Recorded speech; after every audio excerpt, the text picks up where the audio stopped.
இன்றைக்கி இந்த வீடியோவில் அதை பற்றி பார்க்க போகிறோம்னு பார்த்தீங்கன்னா, ஜனவரி மந்தில் சன் டிவி அண்ட் ஜீ தமிழுக்கு ஒரு கிளாஸ் நடக்க போகுது.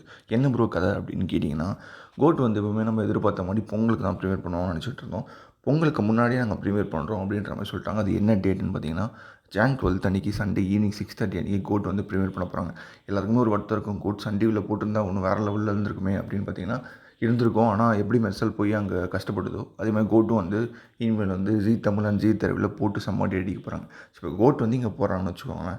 இப்போ சன் டிவியில் அதுக்கு ஆப்போசிட்டாக ஒரு படம் போடணும்ல, அது என்ன படம் அப்படி சொல்லிட்டு நல்ல டீட்டெயிலாக பார்க்கலாம். சன் டிவி பொறுத்த வரைக்கும் எனக்கு தெரிஞ்சு இங்கே வந்து கோட் போடுறதுனால கண்டிப்பாக எனக்கு தெரிஞ்சு லியோ போடுறதுக்கு நிறைய வாய்ப்புகள் இருக்குது. எப்படி ப்ரோ சொல்கிறீங்க அப்படின்னு கேட்டிங்கன்னா, லியோ வந்து லாஸ்ட்டாக வந்து ஜூலை மந்தில் வந்து ப்ரீமியர் பண்ணாங்க. அதுக்கப்புறம் உண்மையை ப்ரீமியர் பண்ணல. அதனால் லியோ, பீஸ்ட் அண்ட் மாஸ்டர் இந்த 3 படங்கள் வந்து எனக்கு தெரிஞ்ச ஹை சான்ஸாக இருக்க போகிற படம் வந்து பார்த்திங்கன்னா லியோ தான். லியோ விசஸ் கோட் போட்டால் தான் ஓரளவு கிளாஸுக்குமே நல்லாயிருக்கும். அதனால் லியோ இல்லை மாஸ்டர் அண்ட் கோட். எனக்கு தெரிஞ்சு மாஸ்டர் ப்ரிவென்ட் பண்ணுறதுக்கு வாய்ப்பு இல்லை. ஏன்னா மாஸ்டர் வந்து லாஸ்ட்டாக வந்து செப்டம்பரில் வந்து ப்ரிவென்ட் பண்ணாங்க. அண்ட் பீஸ்ட்டு இல்லைனா வந்து லியோ இந்த 2 படங்கள் எல்லாம் ப்ரிவென்ட் பண்ணுற வாய்ப்புகள் இருக்குது. இதை தவிர்த்து போடுறதுக்கு வேறு ஏதாவது படம் சான்ஸ் இருக்கான்னு கேட்டிங்கன்னா பாஷா.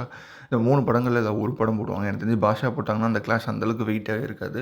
ஆனால் கோட் இங்கே ப்ரிவென்ட் பண்ணுறதுனால மோஸ்ட் ப்ராபபிளி இங்கே வந்து லியோ போடுறதுக்கு தான் வாய்ப்புகள் இருக்குது. இது எப்படி ப்ரோ சொல்கிறீங்க அப்படின்னு கேட்டிங்கன்னா, ஆயுத பூஜைக்கு ஒரு சம்பவம் இருந்துச்சு. அது என்ன சம்பவம்னு பார்த்தீங்கன்னா, அரண்மனை 4 வந்து ஈவினிங் 6:30 வந்து ப்ரிவென்ட் பண்ணாங்க.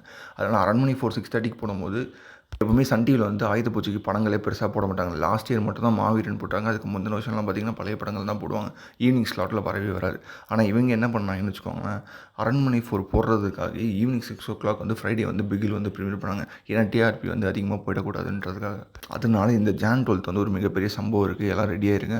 லியோ விசஸ் கோட் வரதுக்கு அதிக வாய்ப்புகள் இருக்குது. நீங்கள் இதை பற்றி கமெண்ட் பண்ணுங்கள். ஏன் கோட் வந்து சன் டிவிக்கு போயிருந்தால் எப்படி ப்ரோ இருந்திருக்கும் அப்படின்ற மாதிரி நீங்கள் கமெண்ட் பண்ணுங்கள். உங்களுக்கு எந்த கிளாஷ் வந்து பிடிக்கும்ன்றதை கமெண்ட் பண்ணுங்கள். கோட் விசஸ் லியோவா, லியோ விசஸ் பூஸ்ட் இல்லை பீஸ்டா அப்படின்னு கோட் விசஸ் மாஸ்டரா அப்படின்றத கமெண்ட் பண்ணுங்கள். கோட்டுக்கு நீங்கள் இவ்வளோ எகிராக வெயிட் பண்ணுறீங்கன்றத கமெண்ட் பண்ணுங்கள். இந்த வீடியோ பிடிச்சதை லைக் பண்ணுங்கள், ஷேர் பண்ணுங்கள், கமெண்ட் பண்ணுங்கள். இதே மாதிரி ஒரு சந்திப்போம்.